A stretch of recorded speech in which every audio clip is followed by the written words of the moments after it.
Mara Ellison never believed her life would leave the small glow of her laptop screen. She was invisible in the way most people online are, present, but never truly seen. Her drawings were strange, almost unsettling, faces that looked alive for a second too long before they stopped behaving like anything human. Then one night, everything changed. A single upload spread through the internet like something infected it. Views climbed too fast to feel natural, comments multiplying in languages she didn't understand. People didn't just say her art was good, they said it felt like it was watching them back. That phrase repeated again and again until it stopped feeling like a compliment and started feeling like a warning no one wanted to understand. When Lux Frame Collective contacted her, there was no pitch, no persuasion. Only certainty. As if they already owned the outcome, the building wasn't where it should have been.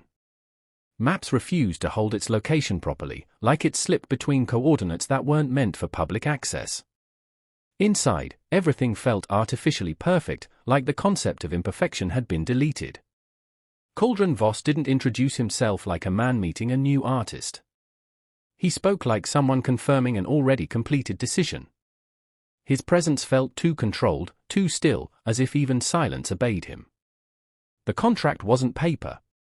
It felt like something that had learned the shape of a document without ever being one.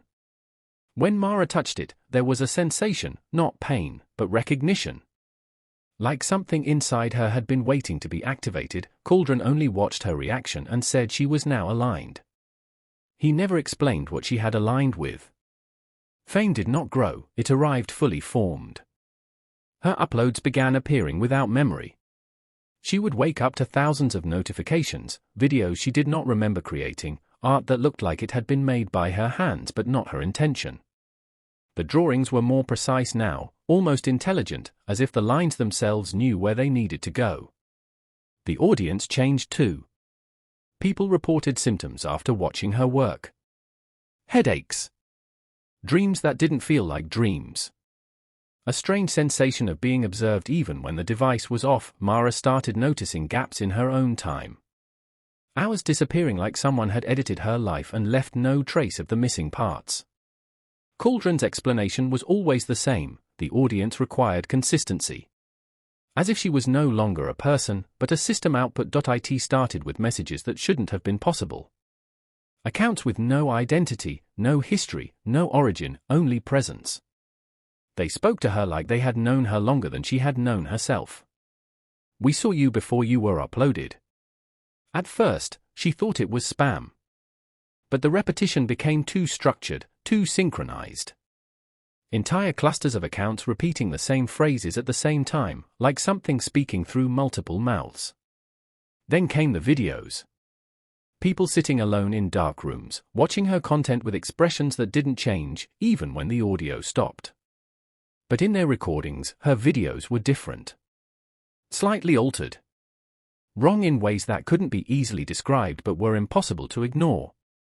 And then Mara saw it for the first time, her reflection reacting a fraction too late, as if it was receiving instructions after she moved. Cauldron finally stopped pretending everything was normal. He told her fame was not growth, it was extraction. Every view, every share, every obsession was not engagement. It was consumption. Attention was not passive, it was a resource being drained in real time. Lux Frame was not managing creators. It was harvesting them. Behind his calm voice was something deeper, something older than explanation. The studio itself seemed to respond to his presence, walls subtly shifting like they were listening. Mara asked what would happen if she refused. Cauldron looked at her like the question had already been answered elsewhere. You are already indexed, he said. Refusal only changes awareness, not outcome. The internet did not need her anymore. It had learned how to imitate her. Her accounts began posting without input. At first, it was small differences, phrases she would never use, timing slightly off, emotional tone incorrect. Then it escalated. Entire live streams ran while she slept, showing her speaking in a voice that matched hers but lacked hesitation, as if humanity had been filtered out. Deleting content stopped working. Every removal was temporary, like reality itself was restoring a preferred version. Online discussions split into confusion. Some users insisted nothing had changed. Others claimed she had never been real to begin with.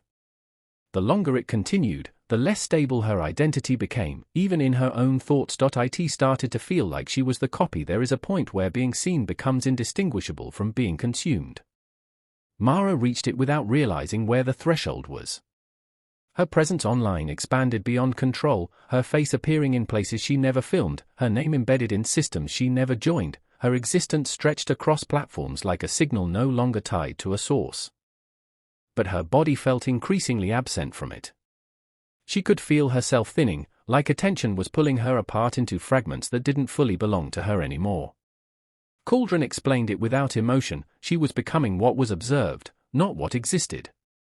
Then, without warning, everything intensified. Millions became billions. Her image everywhere at once. Until a single message appeared across all screens. Do not look away. And for the first time, silence did not feel peaceful. It felt incomplete. Mara Ellison vanished from the internet as if she had been removed from a system backup that never existed. No archives remained. No record survived. Even the earliest uploads collapsed into blank files that refused to acknowledge what had been erased. But erasure is not the same as disappearance. People still report her. Not in videos.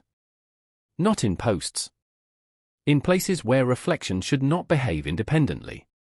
In screens that are turned off but still somehow responsive. In the brief moment before sleep when perception stops being fully reliable, and somewhere inside the broken infrastructure of Lux's frame, Cauldron Voss remains, if he ever was separate from it at all. Because the final truth never changed. Fame was never attention. It was ownership.